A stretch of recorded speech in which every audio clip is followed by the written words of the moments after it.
சுதாகரோட சூழ்ச்சி வலையை முறியடிச்சு கோபிக்கும் ஈஸ்வரிக்கும் சரியான பதிலடி கொடுப்பாங்க பாக்கியான்னு நீங்கள் நினச்சிங்கன்னா இந்த சேனலுக்கு லைக் பண்ணுங்கள். வாங்க வீடியோக்குள்ளே போகலாம். அமிர்தா பாக்கிய கிட்ட சொல்லிட்டு இருக்கா, அத்தை இவங்க வந்து ரொம்ப பணக்காரங்கத்தை, அதனால் அந்த பணத்திமுறனால நம்மக்கிட்ட இந்த ரெஸ்டாரண்ட்டு விலைக்கு வாங்க வர்றாங்க, அவங்கள நம்ம போலீஸ்கிட்ட சொல்கிறது தான் நல்லது அப்படின்னு சொல்லி அமிர்தா பாக்கியாட்ட பேசிகிட்டு இருக்கிறா. கரெக்டாக இனியாவும் வர, இனியா என்ன ஆச்சுமா, என்ன பிரச்சனையாக ஏதாச்சும் அப்படின்னு சொல்லி கேட்குறா. இல்லை இனியா ஒன்றும் இல்லை அப்படின்னு சொல்லி சொல்கிறப்ப அமிர்தா கிட்ட, அக்கா நீங்களே சொல்லுங்கள், அம்மா எதுவும் சொல்ல மாட்டாங்க, ஏதாச்சும் பிரச்சனையா அம்மாவுக்கு அப்படின்னு சொல்லி கேட்குறப்ப அமிர்தா சொல்கிறா, சரி நான் அவங்களோட ஃபுல் டீட்டெயில் கொடுங்க, அவங்கள வச்சு நான் ரிப்போர்ட்டர் தானே, நான் என்ன பண்ணணும்னு எனக்கு தெரியும் அப்படின்னு சொல்லி இனியா கேட்குறா. அதுக்கு பாக்கியா இருந்துட்டு, பாக்கியா நான் இனியா நான் எதாக இருந்தாலும் நான் பார்த்துக்கிறேன், நீ எதுவும் இதில் தலையிடாத, நீ கம்முன்னு பேசாமல் இரு. ஆமாம் நான் உங்கள்கிட்ட உனக்கு கேட்க மறந்துட்டேனே, இந்த வேலை உனக்கு பிடிச்சிருக்கா, நீ பிடிச்சிதான் செய்கிறியா என்னன்னு சொல்லி கேட்குறேன். அம்மா நான் பிடிச்சிதாம்மா செய்கிறேன் அப்படின்னு சொல்லி இனியா சொல்கிறா. சரி இதோட நிற்பாட்டாத மேலே படி, நான் வந்து என் கல்யாணத்தில் உங்கள் பத்திரிக்கையில் பார்க்குறப்போ உங்கள் அப்பா வந்து எம்ஏன்னு போட்டிருந்துச்சு, நான் என்னோட பேர் பக்கத்தில் ஒன்றுமே டிகிரி போடலை, அதனால என் பொண்ணான நீ உன்னைய நான் நல்லா படிக்க வைக்கணும்னு நான் ஆசைப்பட்றேன், அதனால் நீ நல்லா படிக்கணும்னு 2-3 டிகிரி வாங்கணும் இனியா அப்படின்னு சொல்லி பாக்கியா சொல்கிறேன். அம்மா உங்களோட ஆசை என்னவோ அதை மட்டும் நான் நிறைவேற்றுறேம்மா அப்படின்னு சொல்லி இனியா சொல்கிறான். இவங்க இப்படி பேசிகிட்டு இருக்க கோபி ஒரு பக்கம் செழியன் ஈஸ்வரி எல்லாம் இனியாவுக்கு மாப்பிள்ளை பார்த்துட்ருக்குறாங்க. ஒவ்வொரு மாப்பிள்ளைவா காட்ட ஈஸ்வரிக்கு பிடிக்க மாட்டேங்குது. அதில் ஏதோ ஒரு குறை சொல்லிகிட்டே உட்காந்துருக்குறான். சரி அம்மா இருங்க, நிறையா வரன் இருக்கு, பார்த்து ஏதோ ஒன்று இப்போ முடிவு பண்ணிக்கலாம், இது திடீர்னு முடிவு எடுக்கிறது இது கிடையாது அப்படின்ட்டு கோபி சொல்கிறான். இதோட கோபிக்கு செந்தில் கால் பண்ணுறா, ஒரு ஒரு முக்கியமான விஷயம் பேசணும், நைட்டு டின்னருக்கு வரையா அப்படின்னு சொல்லி செந்தில் கேட்குறான். டின்னருக்கா, நான் எங்கடா வரேன், வரல அப்படின்னு சொல்லி கோபி சொல்கிறேன். இல்லை நீ வந்து தான் ஆகணும் அப்படின்னு சொன்னோன்னையா, யாருடா அப்படின்னு சொல்லி ஈஸ்வரி கேட்க, அம்மா என் ஃப்ரெண்டு செந்தில் தான்ம்மா டின்னருக்கு நைட் கூப்பிட்றா அப்படின்னு சொல்லி சொல்கிறப்ப, நீ போக வேண்டாம், போனேன்னா அவங்கள குடிப்பாங்க, நீயும் குடிச்சிருவ அப்படின்னு சொன்னேன். அம்மா நான் தான் குடிப்பழக்கத்தை விட்டுட்டுனால, அவனும் அவன் அப்பா அப்படி குடிக்கிறவன் கிடையாது, அவன் நல்லவன் தான், பார்க்கலாம் எதுக்கு கூப்பிட்றான்னு நான் போய் பார்க்குறேம்மா அப்படின்னு சொல்லி கோபி சொல்கிறான்.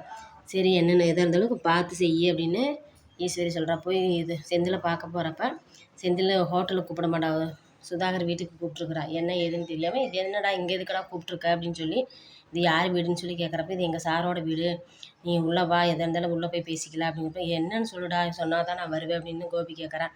இல்லை நீ உள்ளே வந்து பாரு, அப்போ தான் உனக்கு புரியும், நான் சொல்கிறத விட சார் சொன்னால் தான் நல்லது அப்படின்னு சொல்லி செந்தில் சொல்கிறா. என்னென்னு புரியாமல் போய் கோபி உட்கார்றான். அந்த வீடு பயங்கர கடல் மாதிரி இருக்குது, அந்த வீட்டை பார்த்து மயங்கிடுறான். மயங்கினோடனே அவன் சுதாகரர் வராரு, வந்து கோபிகிட்ட இன்ட்ரடியூஸ் ஆகிக்கிறாரு. அப்பா நீங்கள் பெரிய பிஸ்னஸ் மேனை தான் நான் கேள்விப்பட்டிருக்கிறேன் அப்படின்னு சொல்லிட்டு பேசுகிறப்ப, நான் உங்கள்கிட்ட முக்கியமான விஷயம் பேசணும், நான் வெளியில் கிளம்புறதுனால தான் நைட் டின்னரை வேண்டான்ட்டு இப்போ வர சொன்னேன் அப்படின்னு சொல்லி சுதாகர் சொல்கிறாரு. சரி என்னன்னு சொல்லுங்கள் அப்படின்னு சொல்லி கேட்குறப்ப, நான் சுற்றி வளைச்சி பேச விரும்பலை, இத்தனை சொத்துக்கு ஒரே வாரிசு என் பையன்தான், அவனுக்கு நான் பொண்ணு பார்த்துட்ருக்குறேன், நான் நிறையா பொண்ணுங்கள் ஃபோட்டோ காட்டினேன், அது எதையுமே பிடிக்கல, உங்கள் பொண்ணு இனியாவை நியூஸ் சேனலில் பார்த்துருக்குறான், பார்த்ததுன்னு உங்கள் பொண்ணை பிடிச்சிருச்சு, அதனால தான் உங்கள் பொண்ணை எங்கள் பையனுக்கு கல்யாணம் பண்ணி வைங்கன்னு சொல்லி நான் கேட்குறதுக்காக கூப்பிட்டேன் அப்படின்னு சொல்லி சுதாகர் சொல்கிறான். ஆனால் அந்த சுதாகர் வந்து இதிலோட சூழ்ச்சி வச்சுருக்கிறது கோபிக்கு தெரியாது. ஈஸ்வரி ரெஸ்டாரண்ட்டை வாங்குறதுக்காக இனியாவை இது காரணம் காட்டி அந்த ரெஸ்டாரண்ட் வாங்கலாம் அப்படின்னு சொல்லிட்டு பிளான் பண்ணுறது கோபிக்கு தெரியாது. இதில் சுதாகர் சூழ்ச்சி வலையில் கோபி மாட்ட மாட்டாரான்னு என்னன்னு தெரியாது.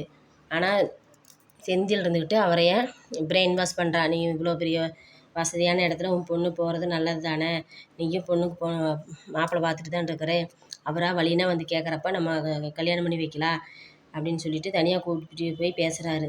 பாக்கியாட்ட கேட்காம நான் எந்த ஒரு முடிவும் எடுக்க முடியாது, அம்மாட்ட எல்லாம் கேட்கணும் அப்படின்னு இவர்கிட்ட சமாதானம் சொல்லிட்டு போய் அவங்கள சமாதானப்படுத்திக்கலாம் அப்படின்னு செந்தில் ஐடியா கொடுக்குறாரு.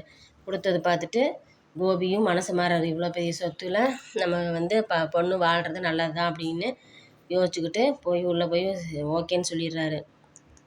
ஓகேன்னு சொல்லிட்டு போகிறப்ப, ஆனால் அங்கே பாக்கியா வந்து ரெஸ்டாரண்ட்டு டெவலப் ஆகிட்டுருக்குது, பரவாயில்ல, இன்னும் நம்ம வேலைக்கு ஆள் எடுக்கணுன்ட்டு அவள் யோசிச்சுட்டு சந்தோஷமாக இருக்கிறான். ஆனால் இங்கே வந்து இவர் ரெஸ்டாரண்ட் விற்கிறதுக்கு ஐடியா பண்ணிட்டு போனது கோபி பாக்கியாவுக்கு தெரியாது. என்ன பண்ணுறதுன்னு நாளைக்கு பொண்ணு பார்க்க போவாங்களா போக மாட்டாங்களாங்கிறது நாளைக்கு எபிசோடில் பார்க்கலாம்.